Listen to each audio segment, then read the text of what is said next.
Welcome back to my YouTube channel Krishi Sarathi. ಇವತ್ತಿನ ದಿನ ಏನು ಹೇಳ್ತಿದ್ರೆ ಅಂತ ಹೇಳಿದ್ರೆ, ಒಂದು ದೊಡ್ಡ ಸ್ಕ್ಯಾಮ್ ನಡೀತಾ ಇದೆ ಅಡಿಕೆಯಲ್ಲಿ. ಅಂತ ಹೇಳಿದ್ರೆ ಅಡಿಕೆ ಬೆಳೆಗಾರರನ್ನು ಯಾಮಾರಿಸೋಕ್ಕೆ ಅಂತಲೇ ಒಂದು ತಂಡ ಬರ್ತಾ ಇದೆ. ಅದು ಆರ್ಗ್ಯಾನಿಕ್ ಅಂತ ಹೆಸರು ಹೇಳ್ಕೊಂಡು ನಿಮ್ಮ ಹೊಲಗಳಿಗೆ ಭೇಟಿ ನೀಡುತ್ತದೆ. ಇದರ ಬಗ್ಗೆ ಇವತ್ತು ಸಂಪೂರ್ಣವಾಗಿ ನಿಮಗೆ ಹೇಳ್ತೀನಿ. ಯಾವ ಥರ ಸ್ಕ್ಯಾಮ್ ಆಗ್ತಾರೆ ಅಂತ ಹೇಳಿದ್ರೆ, ಕಂಪ್ಲೀಟಾಗಿ ಆರ್ಗ್ಯಾನಿಕ್ ಮಾಡಬೇಕು ಅಂತ ಹೊರಟಿದ್ದಾರೆ. ಅಂತ ಹೇಳಿದ್ರೆ ಸರ್ಕಾರದಿಂದ ಹೊರಟಿದೆ ಅನ್ನೋಕ್ಕಂತಹ ಒಂದು ಸುಳ್ಳು ಮಾಹಿತಿಯನ್ನು ರೈತರಲ್ಲಿ ನಂಬಿಸ್ತಾ ಇದ್ದಾರೆ. ನೀವು ಆರ್ಗ್ಯಾನಿಕ್ ಫಾರ್ಮಿಂಗನ್ನು ಮಾಡಬೇಡಿ ಅಂತ ನಾನು ಹೇಳ್ತಾ ಇಲ್ಲ. ಆರ್ಗ್ಯಾನಿಕ್ ಫಾರ್ಮಿಂಗ್ ಮತ್ತು ಇನ್ಆರ್ಗ್ಯಾನಿಕ್ ಫಾರ್ಮಿಂಗ್ ಎರಡನ್ನೂ ಸಹ ಒಟ್ಟೊಟ್ಟಿಗೆ ತೊಗೊಂಡೋಗ್ಬೇಕು. ಇಲ್ಲಾಂದರೆ ಕಷ್ಟ. ಯಾಕಂತ ಹೇಳಿದ್ರೆ 1962ರಲ್ಲಿ ಗ್ರೀನ್ ರೆವಲ್ಯೂಷನ್ ಆದ ನಂತರ ಭಾರತದಲ್ಲಿ ಹಸಿರು ಕ್ರಾಂತಿ ಅಂತ ಕರಿತೀವಲ್ಲ, ಅದಾಗಿದ್ದು. ಅದಕ್ಕಿಂತ ಮುಂಚೆ ಕಂಪ್ಲೀಟ್ ಆರ್ಗ್ಯಾನಿಕ್ ಫಾರ್ಮಿಂಗಲ್ಲಿತ್ತು. ಅಂದರೆ ರಾಸಾಯನಿಕ ಗೊಬ್ಬರಗಳ ಬಳಕೆ ತೀರಾ ಕಡಿಮೆ ಇತ್ತು, ಅಥವಾ ಇಲ್ಲಿ ಇರ್ತಲೇ ಇರ್ಬೋದು. ನಾವು ಕೃಷಿಯನ್ನು ಇವಾಗ ಕಮರ್ಷಿಯಲ್ ಮಾಡ್ಕೊಂಡಿದ್ದೀವಿ ಅಂತ ಹೇಳಿದ್ರೆ ಅದರಿಂದ ಆದಾಯ ನೋಡಬೇಕು. ಇಲ್ಲಾಂದರೆ ನಾವು ಕೃಷಿ ಮಾಡೋಕ್ಕಾಗಲ್ಲ. ನೀನೇನೋ ಸುಮ್ಮನೆ ನಿಮ್ಮ ಮನೆಗೆ ಬೆಳ್ಕೊಳ್ತೀಯ, ಅದಲ್ಲ. ಅದನ್ನು ವ್ಯಾಪಾರ ಮಾಡೋಕ್ಕೋಸ್ಕರ ಬೆಳೀತಾ ಇರೋದು. ಇದನ್ನು ಅಂದರೆ ಪ್ರೊಡಕ್ಷನ್ ಜಾಸ್ತಿ ಮಾಡಬೇಕು. ಪ್ರೊಡಕ್ಷನ್ ಜಾಸ್ತಿ ಮಾಡಬೇಕಂತ ಹೇಳಿದ್ರೆ ನಾವು ಇನ್ಪುಟ್ಗಳನ್ನು, ಅಂದರೆ ಅದಕ್ಕೆ ಒದಗಿಸ್ತಕ್ಕಂತಹ ಗೊಬ್ಬರಗಳು ಅವನ್ನೆಲ್ಲ ಹೆಚ್ಚಿಗೆ ಬಳಸಬೇಕಾಗುತ್ತೆ. ಯಾಕಂದರೆ ನಮಗೆ ಅಧಿಕ ಇಳುವರಿ ಬೇಕಾಗುತ್ತೆ. ಕೆಲವೊಬ್ಬರು ಕೃಷಿಯ ಗಂಧ ಗಾಳಿನೇ ಗೊತ್ತಿಲ್ಲ ರೀ, ಅವ್ರು ಏನೇನು ಓದಿಲ್ಲ ಅದ್ರ ಬಗ್ಗೆ. ಅವರೆಲ್ಲ ಬರ್ತಾರೆ ಪ್ಲಾಟ್ಗೆ. ಅವರೆಲ್ಲ ಬಂದ್ಬಿಟ್ಟು, ಸರ್ ಆರ್ಗ್ಯಾನಿಕ್ ಫಾರ್ಮಿಂಗ್ ಮಾಡಿ ಸರ್, ನೀವೆಲ್ಲ ಗೊಬ್ಬರ ಎಲ್ಲ ಬಳಸೋದ್ರಿಂದ ಎರೆಹುಳ ಸುತ್ತಾಗುತ್ತೆ, ಅದು ಸುತ್ತೋಗುತ್ತೆ, ಇದು ಸುತ್ತೋಗುತ್ತೆ ಅಂತ ಹೇಳಿ ನಂಬಿಸ್ಬಿಡ್ತಾರೆ.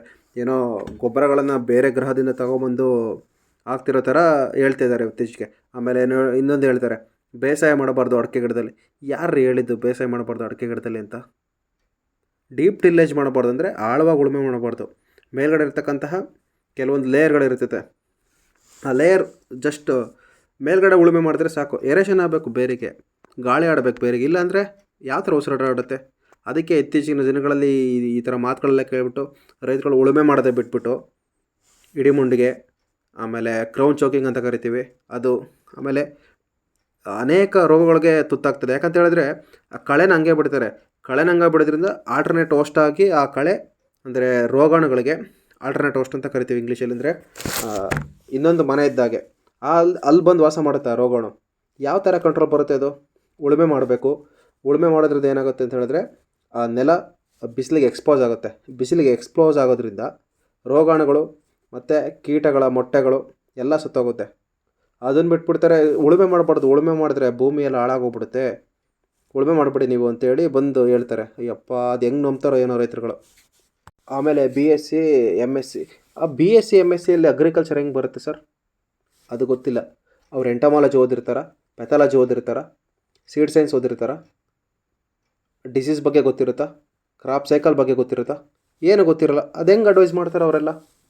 ಅದನ್ನು ರೈತರುಗಳು ಯಾವ ಥರ ತಿಳ್ಕೊತೀರ? ಕೆಲವೊಬ್ರು 10ನೇ ಕ್ಲಾಸು ಪಾಸ್ ಮಾಡಿದ್ದಾರೆ ರೀ, ಅವರೆಲ್ಲ ಬಂದು ಅಡ್ವೈಸ್ ಮಾಡ್ತಾರೆ ಫಾರ್ಮರ್ಸ್ಗಳಿಗೆ. ರೈತರುಗಳು ಅವ್ರನ್ನ ಬ್ಲೈಂಡಾಗಿ ನಂಬಿಬಿಡ್ತಾರೆ. ಏನಾಗ್ತಿದೆ ಅಂತ ಗೊತ್ತಾಗ್ತಿಲ್ಲ ಇದರಲ್ಲಿ. ಬಟ್ ಇದರಲ್ಲಿ ಫೈನಲ್ ಟು ಫೈನಲ್ ಎಫೆಕ್ಟ್ ಹೊಡೆಯುತ್ತೆ ರೈತರುಗಳಿಗೆ. ರೀಸೆಂಟಾಗಿ ಒಂದು ಫೀಲ್ಡ್ ವಿಸಿಟ್ಗೆ ಹೋದಾಗ ಯಾರೋ ಒಬ್ಬ ಒಂದು ಊರಲ್ಲಿ ಒಂದು 10 ಬ್ಯಾಗು ಸುಣ್ಣ ತರಿಸ್ಬಿಟ್ಟಿದ್ದಾನೆ. ಆ ಸುಣ್ಣ ತರಿಸಿದಾಗ ಒಂದು ಲಾರಿ ಲೋಡ್ ಬಂದಿದೆ, ಆ ಸುಣ್ಣದಲ್ಲಿ 10 ಬ್ಯಾಗ್ ಇಳಿಸ್ತಾರೆ. ಅವ್ರು ಕೇಳಿದ್ದಾರೆ ಪಕ್ಕದವ್ರು, ಏನಕ್ಕೆ ಇಳಿಸ್ತಿದ್ದಾರೆ ಸುಣ್ಣ ಅಂತ? ಹೊಲಕ್ಕೆ ಅಂತ ಹೇಳ್ಬಿಟ್ಟಿದ್ದಾರೆ.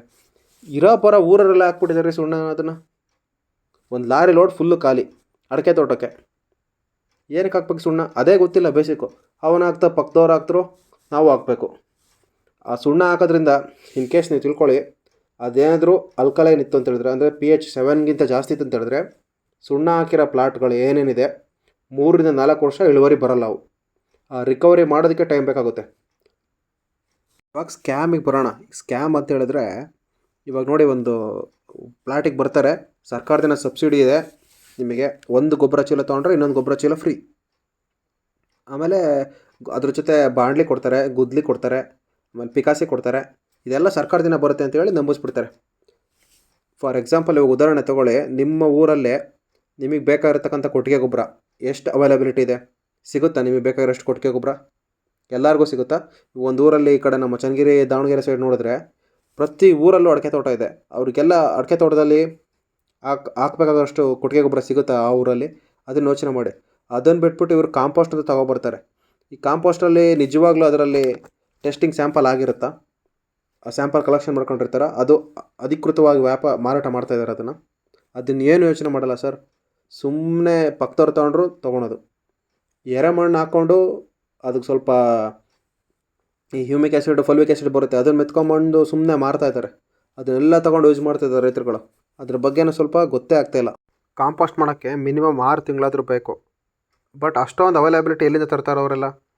ಸಿಟಿ ಕಾಂಪೋಸ್ಟು ಅದು ಇದು ತೊಗೊಂಬಂದ್ಬಿಟ್ಟು ಅದಕ್ಕೆ ಸ್ವಲ್ಪ ಎರೆಮಣ್ಣು ಹಾಕ್ಬಿಟ್ಟು ಅದಕ್ಕೆ ಸ್ವಲ್ಪ ಕಲರ್ ಹಾಕ್ಬಿಟ್ಟು ರೆಡ್ ಆಕ್ಸೈಡ್ ಹಾಕ್ಬಿಟ್ಟು ನೀಟಾಗಿ ಸೋಸ್ಬಿಟ್ಟು ಚೀಲದಲ್ಲಿ ತುಂಬ್ಕೊಂಬರ್ತಾರೆ. ಅದನ್ನು ತೊಗೊಳ್ತಾರೆ ರೈತರುಗಳು. 300 ರೂಪಾಯಿ 350 ರೂಪಾಯಿ ಬ್ಯಾಗ್ ಅಂತ ಹೇಳ್ತಾರೆ. ಹೋಗಲಿ ಅದನ್ನು ಬಿಡಿ, ನಿಮ್ಮ ಫೀಲ್ಡಿಗೆ ಗೊಬ್ಬರ ತೊಗೊಳ್ಳಿ ಅದನ್ನು ತೊಗೊಳ್ಳಿ ಅಂತ ಬರ್ತಾರಲ್ಲ, ಅವ್ರನ್ನ ಚೆಕ್ ಮಾಡ್ತೀರಾ ಹೋಗಲಿ ನೀವು ರೈತರುಗಳು? ಅವ್ರ ಸರ್ಟಿಫಿಕೇಟ್ ಕೇಳಿ, ಅವ್ರು ಏನು ಓದಿದ್ದಾರೆ ಅಂತ ಕೇಳಿ. ಅವ್ರಿಗೆ ನಿಮ್ಮಷ್ಟು ಗೊತ್ತಿರಲ್ಲ ಸ್ವಾಮಿ, ನಿಮ್ಮಷ್ಟು ಗೊತ್ತಿರಲ್ಲ ಅವರಿಗೆ. ಸುಮ್ಮನೆ ಬರ್ತಾರೆ ವ್ಯಾಪಾರ ಮಾಡೋಕ್ಕೋಸ್ಕರ. ಅದನ್ನು ಅರ್ಥ ಮಾಡ್ಕೋಬೇಕು ರೈತರುಗಳು. ನೋಡಿ, ಟೆಕ್ನಿಕಲ್ಸ್ ಇದ್ರ ಬಗ್ಗೆ ಓದಿರೋರು ತುಂಬ ಕಡಿಮೆ. 99 ಭಾಗ ಯಾರು ಬರ್ತಾರೋ ನಿಮ್ಮ ಪ್ಲಾಟ್ಗಳಿಗೆ ಅವ್ರು ಯಾರೂ ಎಜುಕೇಟೆಡ್ ಪೀಪಲ್ಸ್ ಅಲ್ಲ. ಇದನ್ನು ಒಂದು ತಲೆಯಲ್ಲಿ ಇಟ್ಕೊಂಡಿರಿ. ಅವ್ರು ಯಾರು ಅಗ್ರಿ ಮಾಡಿರಲ್ಲ, ಆರ್ಟಿಕಲ್ಚರ್ ಮಾಡಿರಲ್ಲ, ಕೃಷಿಗೆ ಸಂಬಂಧಪಟ್ಟ ಯಾವುದೇ ವಿಜ್ಞಾನಗಳನ್ನು ಅವ್ರು ಓದಿರೋದಿಲ್ಲ. ಇದಿಷ್ಟು ಹೇಳೋಕ್ಕೆ ಇಷ್ಟಪಡ್ತೀನಿ. ಇದ್ರ ಜೊತೆ ಇನ್ಮೇಲಿಂದ ಒಂದು ತಲೆಯಲ್ಲಿ ಇಟ್ಕೊಂಡಿರಿ. ಕಂಪ್ಲೀಟ್ ಆರ್ಗ್ಯಾನಿಕ್ ಫಾರ್ಮಿಂಗ್ ಮಾಡ್ತೀನಿ ಅಂತಕ್ಕಂಥ ಹೋದರೆ ಲಾಸ್ ಆಗ್ತೀರಾ. This is 100% guarantee. ನೀವು ಇಂಟಿಗ್ರೇಟೆಡ್ ಫಾರ್ಮಿಂಗ್ ಮಾಡಬೇಕಂದ್ರೆ ರಾಸಾಯನಿಕ ಜೊತೆಗೆ ಆರ್ಗ್ಯಾನಿಕ್ ಫಾರ್ಮಿಂಗನ್ನು ಮಾಡಬೇಕು. ಅದನ್ನು ಬಿಟ್ಬಿಟ್ಟು ನಾನು ಕಂಪ್ಲೀಟ್ ಆರ್ಗ್ಯಾನಿಕ್ ಫಾರ್ಮಿಂಗ್ ಮಾಡ್ತೀನಿ ಅಂದರೆ ನೀವು ಟ್ರ್ಯಾಪ್ ಆಗ್ತೀರಾ, ಅಂದರೆ ನೀವು ಮೋಸ ಹೋಗ್ತೀರಾ. ಅದಂತೂ ಶತಸಿದ್ಧ. ಭೂಮಿನ ಉಳುಮೆ ಮಾಡಬೇಕು. ಯಾಕಂತ ಹೇಳಿದ್ರೆ ಏರೇಷನ್ ಆಗಬೇಕು. ಆಮೇಲೆ ಮಳೆಗಾಲದಲ್ಲಿ ಬಿದ್ದಂಥ ಮಳೆ ನೀರನ್ನು ಭೂಮಿ ಒಳಗಡೆ ಹಿಂಗಬೇಕು. ಆವಾಗ ಮಾತ್ರ ಕೃಷಿ ಮಾಡೋದಕ್ಕೆ ಸಾಧ್ಯ. ಅದನ್ನು ಬಿಟ್ಬಿಟ್ಟು ಝೀರೋ ಟಿಲ್ಲೇಜು, ಆ ಟಿಲ್ಲೇಜ್ ಈ ಟಿಲ್ಲೇಜು, ಆರ್ಗ್ಯಾನಿಕ್ ಫಾರ್ಮಿಂಗ್ ಅಂತ ಹೇಳಿ ಎಲ್ಲರನ್ನೂ ಟ್ರ್ಯಾಪ್ ಮಾಡ್ತಾಯಿದ್ದಾರೆ. ಆದಷ್ಟು ಇದನ್ನು ಎಲ್ಲ ರೈತರಿಗೆ ತಲುಪೋದಕ್ಕೆ ಪ್ರಯತ್ನ ಪಡಿ. ಯಾಕಂತ ಹೇಳಿದ್ರೆ ಟ್ರ್ಯಾಪ್ ಆಗಬಾರ್ದು ಪ್ರತಿಯೊಬ್ಬ ರೈತರು. ಯಾಕಂತ ಹೇಳಿದ್ರೆ ಅತಿ ಸುಲಭವಾಗಿ ಮೋಸ ಮಾಡ್ತಾಯಿದ್ದಾರೆ ರೈತರುಗಳನ್ನು. ಇದು ನನ್ನ ಕಳಕಳಿಯ ವಿನಂತಿ. ಯಾರೂ ಕೂಡ ಈ ಥರದ ಬಲೆಗಳೇ ಬೀಳಬೇಡಿ. ಧನ್ಯವಾದಗಳು. Thank you.